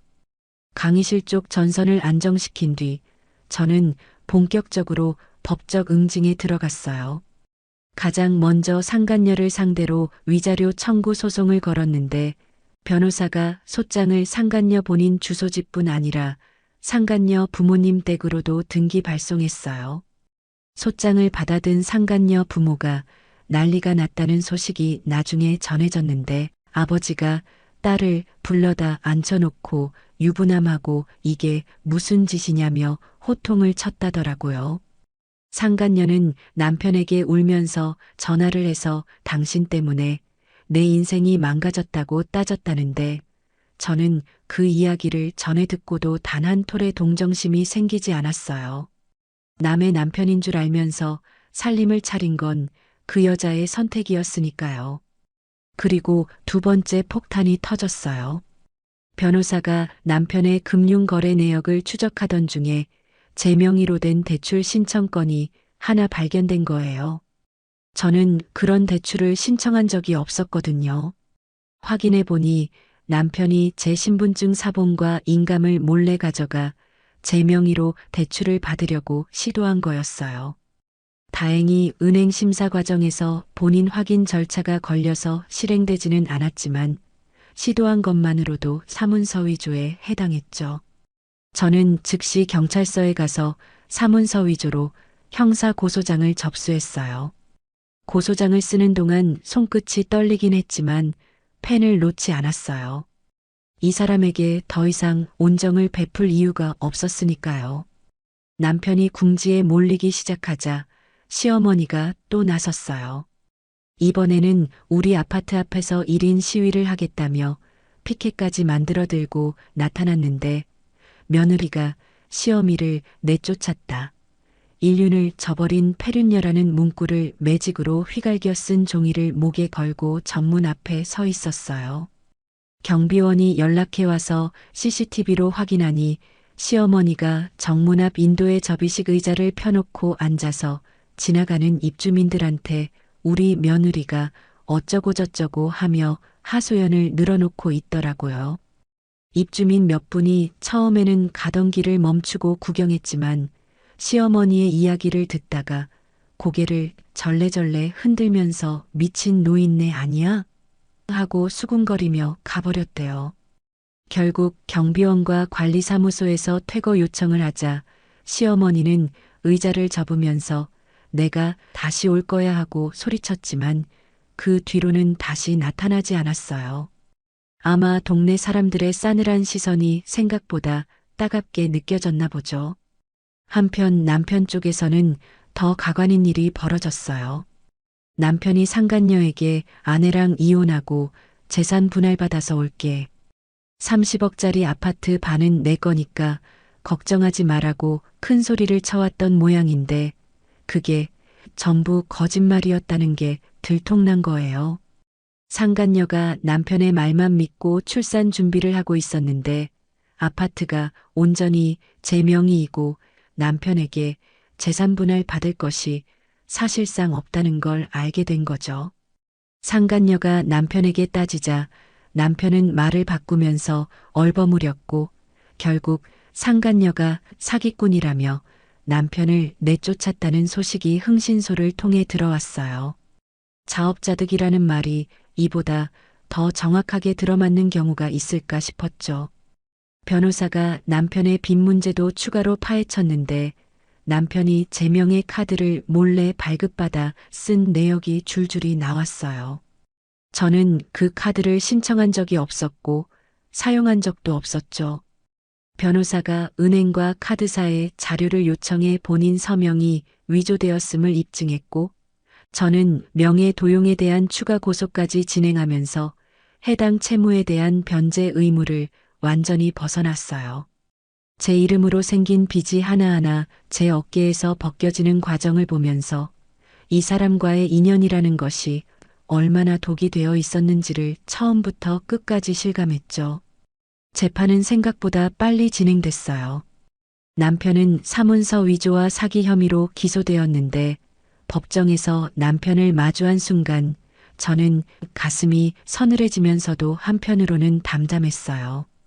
증인석에 앉아 증거 자료를 설명하는 동안 남편은 피고인석에서 고개를 푹 숙이고 있었는데 예전에는 소파에 드러누워 세상 편한 얼굴로 게임을 하던 그 사람이 법정에서 고개를 들지 못하는 모습이 비참해 보이면서도 동정심이라는 감정은 끝내 올라오지 않았어요. 판결은 집행유예 2년에 사회봉사 200시간이었는데 남편은 판결을 듣고 법정을 나서면서도 저를 한 번 쳐다보지 못했죠. 시어머니한테도 보응이 돌아갔어요. 그렇게 감싸던 상간녀가 남편에게서 받을 게 없다는 걸 알자마자 연락을 끊고 사라져버린 거예요. 아들은 전과자가 됐고 손주를 낳아줄 거라 믿었던 여자는 도망갔고 며느리한테는 쫓겨났고 기댈 곳이 하나도 남지 않은 시어머니는 충격으로 쓰러져 병원에 실려갔다더라고요. 요양병원에 입원했다는 소식을 나중에 전해 들었는데 저는 그 소식을 듣고 한참을 창밖을 바라보다가 고개를 돌려 딸의 방문을 바라봤어요. 그 안에서 콧노래를 부르며 그림을 그리고 있는 딸의 목소리가 들렸는데 저는 그 소리를 들으면서 작게 웃었습니다.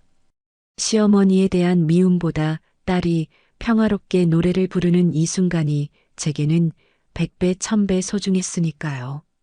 이혼 소송 최종 판결이 나온 날 법원 복도를 걸어 나오면서 변호사가 건네준 판결문을 한 장 한 장 넘겨봤어요.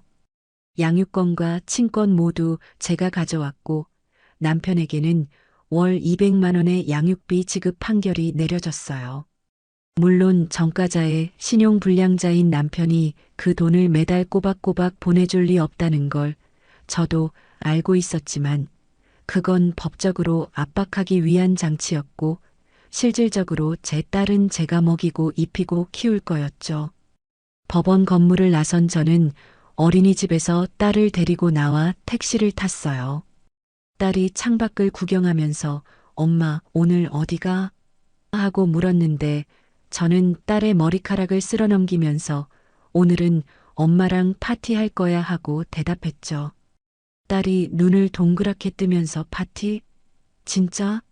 하고 되물었는데 그 초롱초롱한 눈동자를 보는 순간 오늘만큼은 세상 모든 걱정을 내려놓고 이 아이와 마음껏 웃어야겠다는 생각이 들었어요. 택시가 도착한 곳은 한강이 내려다 보이는 호텔 뷔페였어요. 딸의 손을 잡고 레스토랑 안으로 들어가니 통유리 너머로 한강 위에 햇빛이 부서지면서 반짝이고 있었는데 딸이 그 풍경을 보더니 입을 쩍 벌리면서 와, 엄마 물이 반짝반짝해 하고 소리쳤어요. 식당 안에 있던 사람들이 고개를 돌려 딸을 바라보면서 웃었는데 저는 딸의 손을 꼭 잡은 채 창가 자리로 걸어가면서 생각했죠. 이 아이의 이 환한 웃음을 지키기 위해 제가 여기까지 온 거라고요. 딸이 뷔페 음식 앞에서 눈을 빛내면서 이것저것 접시에 담는 모습을 보고 있으니 가슴 한구석이 뜨거워지면서 코끝이 찡해졌어요. 불과 몇 달 전만 해도 이 아이가 시어머니에게 밀려 바닥에 넘어져 울던 모습이 떠올랐거든요. 그때 팔뚝에 찍혀 있던 빨간 손가락 자국이 겁에 질려 소파 위에서 쿠션을 끌어안고 웅크리던 모습이 아빠를 찾으며 울던 밤의 그 작은 목소리가 파노라마처럼 지나갔는데 저는 케이크를 자르다 말고 포크를 내려놓고 딸의 볼을 양손으로 감싸면서 이마에 입술을 꾹 눌렀어요. 우리 딸 사랑해. 딸이 크림이 묻은 입으로 히히 웃으면서 나도 엄마 사랑해 하고 대답하는데 그 말 한마디가 세상 어떤 판결문보다 제 마음을 든든하게 채워주었어요. 호텔을 나와 집으로 돌아오는 길에 저는 친정 어머니한테 전화를 걸었어요. 신호가 2번 울리자마자 어머니가 받으셨는데 수화기 너머로 왜 무슨 일이야? 하시는 목소리에 걱정이 가득 배어 있었죠. 저는 한 번 숨을 고르고 말했어요. 엄마, 이혼 판결 나왔어. 다 끝났어. 어머니가 한동안 아무 말이 없으셨어요. 수화기 너머로 코를 훌쩍이는 소리만 들리다가 떨리는 목소리로 한마디 하셨죠. 잘했다, 내 새끼. 잘했어. 그 한마디에 제가 그동안 꾹꾹 눌러놓았던 것들이 한꺼번에 올라왔어요. 택시 뒷좌석에서 핸드폰을 귀에 대고 소리 없이 울었는데 옆에 앉은 딸이 제 팔을 잡으면서 엄마 왜 울어? 하고 걱정스러운 눈으로 올려다봤어요. 저는 딸에게 웃어 보이면서 엄마 안 울어. 기뻐서 그래 하고 말했는데 정말로 그 눈물은 슬픔이 아니라 오랫동안 짊어지고 있던 짐을 내려놓은 사람이 흘리는 안도의 눈물이었어요. 전화를 끊기 전에 저는 어머니한테 한 가지를 더 말씀드렸어요. 엄마, 서울 올라와. 나랑 같이 살자. 어머니가 또 한참을 말을 잇지 못하시다가 내가 올라가면 짐만 되지 괜히 패 끼치는 거 아니냐 하시길래 저는 단호하게 말했죠. 엄마가 짐이라니. 내가 모시고 싶어서 그러는 거야. 딸이 외할머니를 얼마나 좋아하는데. 제발 와. 어머니가 코를 훌쩍이시면서 알았어, 알았어.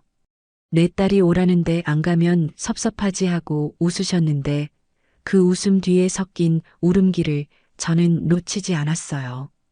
어머니도 기다리고 계셨던 거예요. 딸 옆에서 살 수 있는 날을. 일주일 뒤 어머니가 서울로 올라오셨어요. 짐이라고는 캐리어 하나뿐이었는데 아파트 현관문을 열고 들어오시는 어머니의 눈이 휘둥그레지면서 입이 벌어지더라고요. 넓은 거실과 통유리 너머로 보이는 도시 풍경을 한참 둘러보시다가 주방으로 걸어가셨는데 대리석 조리대 위에 손을 올려놓으시면서 손끝으로 천천히 쓸어보시는 거예요.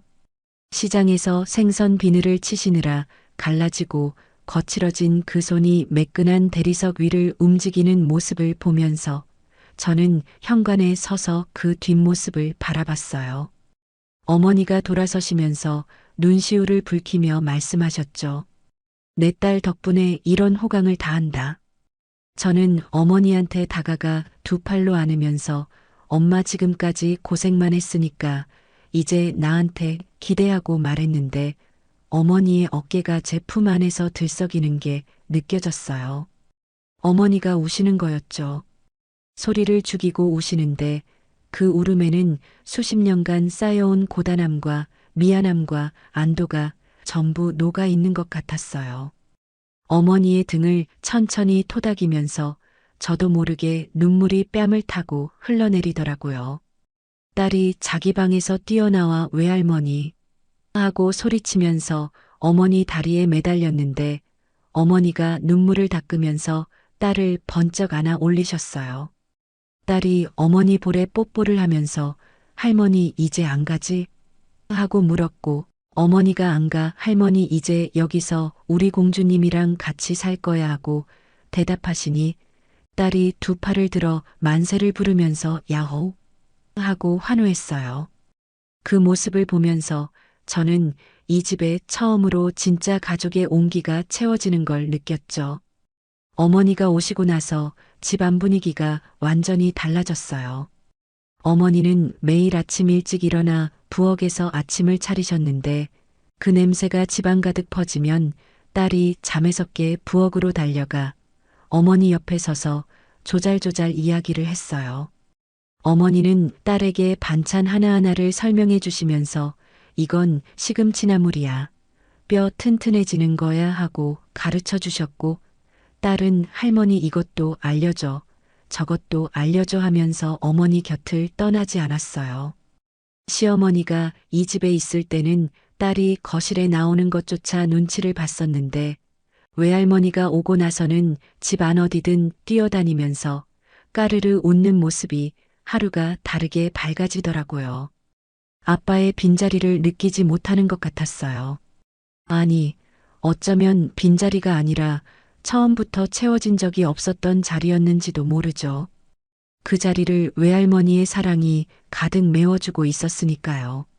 저도 다시 일에 전력을 쏟기 시작했어요. 이혼 과정에서 잠시 흔들렸던 커리어가 오히려 반등하면서 수강생이 역대 최고치를 기록했고 저는 그 기세를 몰아 오랫동안 준비해왔던 제 이름을 건 교재를 출판했어요. 표지에 박수진이라는 이름 석자가 찍힌 책을 처음 손에 쥐었을 때 쓰레기통에서 남의 문제집을 주워 지우개로 지우던 그 시절에 제가 떠올라서 책 표지를 한참이나 쓸어봤어요. 교재는 출판되자마자 입소문을 타고 베스트셀러에 올랐는데 서점 진열대에 제 책이 쌓여 있는 걸 보면서 저는 얼마나 뿌듯했는지 모르겠어요. 이게 내가 걸어온 길의 결과라고, 반지하에서 시작해서 여기까지 왔다고 말이죠. 그 즈음 유튜브 채널도 개설했어요. 처음에는 학습 관련 콘텐츠를 올리려 했는데 구독자들이 제 이혼 이야기와 싱글맘으로서의 일장에 더 큰 관심을 보이더라고요. 그래서 솔직하게 육아 이야기, 재테크 노하우, 혼자서도 당당하게 사는 법 같은 영상을 올리기 시작했는데 구독자가 눈덩이처럼 불어나면서 인플루언서라는 타이틀까지 달게 됐습니다. 댓글에 강사님 덕분에 용기를 얻었어요. 저도 이혼을 고민 중인데 강사님 보면서 결심했어요. 같은 메시지가 올라올 때마다 제가 겪은 아픔이 누군가에게는 빛이 될 수 있다는 사실에 가슴이 벅차오르면서도 동시에 이 길을 걷기까지 얼마나 많은 밤을 울었는지를 떠올리면 마음이 복잡해지기도 했어요. 어느 날 저녁 딸을 재우고 거실에 나와 핸드폰을 확인하니 모르는 번호로 문자가 와 있었어요. 수진아, 나야. 돈 좀 보내줘. 제발. 남편이었어요.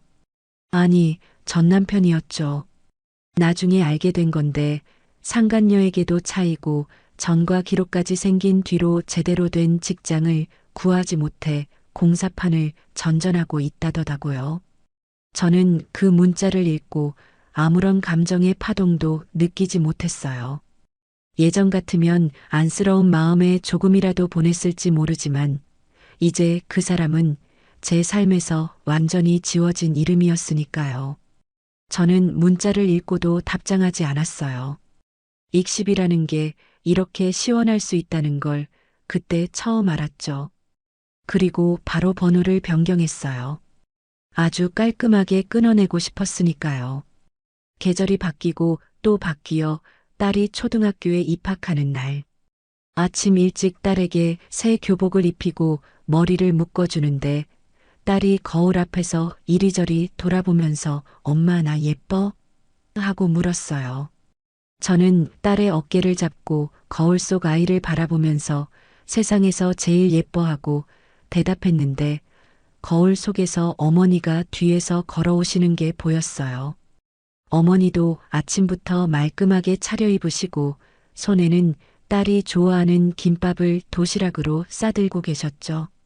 학교 정문 앞에 도착하니 다른 가족들이 삼삼오오 모여 있었어요.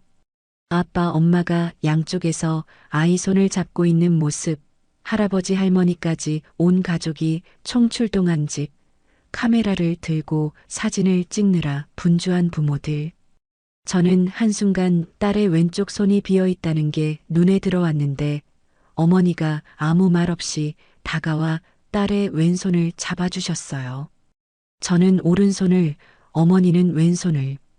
딸이 양손을 잡힌 채로 신이 나서 팔을 흔들면서 교문을 향해 걸어갔는데 사진을 찍어주겠다면서 다가온 옆집 엄마가 카메라를 들고 하나, 둘, 셋 하고 외쳤어요. 저는 카메라를 향해 웃으면서 딸의 손을 꼭 잡았는데 제 왼편에 서 계신 어머니의 손도 딸의 손을 꼭 잡고 있는 게 느껴졌죠. 그 순간 찍힌 사진이 지금도 거실 액자에 걸려 있어요. 세 사람이 나란히 서서 웃고 있는 사진. 아빠가 없는 자리가 빈 것이 아니라 우리 셋만으로도 충분히 완전하다는 걸 증명하는 사진이에요. 입학식이 끝나고 딸을 교실에 보낸 뒤 저는 어머니와 학교 앞 카페에 앉아 커피를 마셨어요. 어머니가 커피잔을 감싸주면서 창밖을 바라보시다가 조용히 말씀하셨죠. 수진아, 엄마가 너한테 항상 미안했어. 어릴 때 수학여행도 못 보내주고 대학도 못 보내주고 엄마가 돈이 없어서 네가 그렇게 고생한 건데. 저는 어머니의 손을 잡으면서 고개를 저었어요. 엄마가 미안해할 거 하나도 없어. 내가 이렇게 된 건 엄마가 뒤에서 버텨준 덕분이야. 시장에서 생선 팔면서 병원도 안 가면서 나 뒷바라지한 거 다 알아. 그러니까 이제는 엄마가 행복할 차례야. 어머니가 커피잔 너머로 눈물을 글썽이시면서도 입꼬리를 올리셨는데 그 미소가 제가 본 어머니의 표정 중에 가장 편안했어요.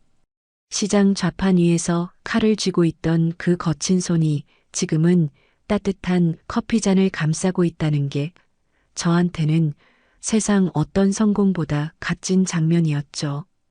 그날 밤 딸과 어머니가 잠든 뒤 저는 혼자 거실에 나왔어요. 냉장고에서 와인 한 병을 꺼내 잔에 따르고 소파에 앉아 통유리 너머 한강을 내려다봤죠. 밤의 한강 위로 다리 위에 불빛들이 길게 늘어져 수면에 반사되고 있었는데 마치 누군가 강물 위에 금빛 실을 풀어놓은 것처럼 보였어요. 와인잔을 기울이면서 지난 세월이 파노라마처럼 흘러갔어요. 반지하 단칸방의 곰팡이 냄새, 텅 빈 교실에서 혼자 자습하던 수학여행 날, 쓰레기통에서 주운 문제집, 서울대 합격증을 서랍에 넣던 밤, 복사 가게의 토너 냄새, 수강생 3명 앞에서 목이 쉬도록 강의하던 날, 와인 동호회에서 만난 그 남자의 거짓 미소, 시어머니의 모욕, 딸의 울음소리, 식탁을 걷어찬 그날, 법정에서 마주한 남편의 고개 숙인 뒷모습, 전부 흉터처럼 남아 있었지만 그 흉터가 지금의 저를 만들었다는 걸 알고 있었어요. 상처가 없었으면 이만큼 단단해지지도 못했을 거고, 아프지 않았으면 이만큼 간절하게 행복을 붙잡지도 못했을 거예요. 반지하에서 시작한 인생이 30억 아파트 거실까지 왔는데 그 거리를 재는 단위는 돈이 아니라 제가 흘린 땀과 눈물과 이를 악문 밤들의 수였죠. 와인을 한 모금 머금으면서 창밖을 바라보는데 유리에 비친 제 얼굴이 보였어요. 다크서클이 좀 내려앉아 있고 눈가에 잔주름이 생겼지만 그 눈빛만큼은 20살 때보다 훨씬 맑고 단단했어요. 저는 유리에 비친 제 눈을 바라보면서 작게 중얼거렸죠. 인생 참 살만하네. 안방에서 딸이 잠꼬대를 하는 소리가 희미하게 들려왔고 건너방에서는 어머니의 고른 숨소리가 새어나왔어요. 이 집의 시어머니의 고함 소리도 남편의 게임 소리도 시누이 조카들의 난장판도 없었어요. 오직 제가 사랑하는 사람들의 숨소리만이 이 집을 가득 채우고 있었죠. 저는 와인잔을 내려놓고 소파에 깊이 기대면서 눈을 감고 미소를 지었습니다. 내일도 새벽에 일어나 강의 준비를 해야 하고 교재 원고 마감이 코앞이고 유튜브 영상도 찍어야 하지만 그 모든 바쁜 내일이 두렵지 않았어요. 오히려 기대가 됐죠. 제 힘으로 일어선 사람만이 느낄 수 있는 내일에 대한 단단한 기대. 그게 지금 제 가슴 한가운데를 따뜻하게 채우고 있었으니까요. 여기까지 수지님의 이야기였습니다. 반지하 단칸방에서 시작해 맨손으로 인생을 일으켜 세운 사람이 가장 믿었던 가족에게 뒤통수를 맞고도 끝내 무너지지 않았죠. 보통 사람이라면 한두 번쯤은 주저앉았을 텐데 수지님은 딸의 팔뚝에 남은 손가락 자국 하나에 맹수처럼 일어났습니다. 참는 게 미덕이라는 말, 가족이니까 감수해야 한다는 말, 그 말들 뒤에 숨어서 자신을 갉아먹고 있던 시간을 스스로 끊어낸 거였죠. 누군가는 이 이야기를 들으면서 내 이야기 같다고 느끼셨을 수도 있고, 누군가는 아직 그 자리에서 이를 악물고 참고 계실 수도 있습니다. 참는 것과 견디는 것은 다르다는 걸 수진님이 온몸으로 보여줬다고 생각합니다.